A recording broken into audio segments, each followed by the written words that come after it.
All right, to help me keep track of things, I'm going to do a quick recording where we talk through some of the things we've learned over the UVC GAN changes. So one of the big things in going between the old versions of the code base and this new TensorFlow one, not only is the modularity and the ablation studies, but we want to implement some of the features that were in UVC GAN v2, which included primarily the use of a style generator. And I'm still trying to learn effectively what this is, but effectively, my understanding is it's a token that is appended to the decoder portion of the UNet, essentially extending the effect of the VIT and maintaining a consistent focus on an underlying style for the target domain, right?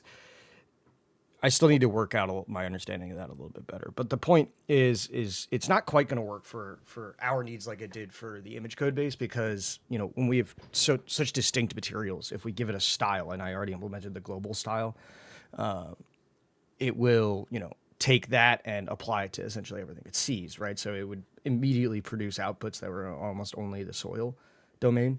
So, it made me realize, okay, we're going to need to have a style per sample, which is the right way that the UVC GAN v2 did it. And I'm sort of working on that now. I looked into okay, could we dictate the amount of styles so that we're not over constraining to all of the different, target domain features, and thus kind of just bypassing the entire GAN process itself. And then the other thought I had was, if we get past this per sample style generator method, could we use the style methodology to have a underlying manifold, or let me rephrase that, to have a underlying target domain feature set. So distinct from the material and the composition and the actual spectral signature, things like the atmospheric effects, any kind of difference in instrument response functions, noise, whatever it might be, right? So the style could be global as long as it's a global feature of all of the target domains results.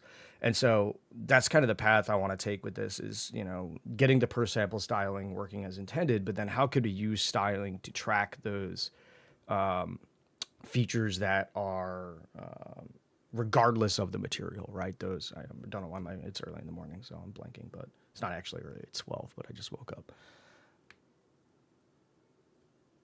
So yeah, that's going to be the next question. We're doing a little scope creep in all honesty, but it's going to be helpful to kind of introduce a new method of this styling, especially for our spectral data sets. Because if you could introduce this style as those underlying features, then you have this other toolkit in domain translation of extracting the domain specific effects, which you can't easily do without first completing a full domain translation and then just subtracting the results, which isn't going to be quite accurate.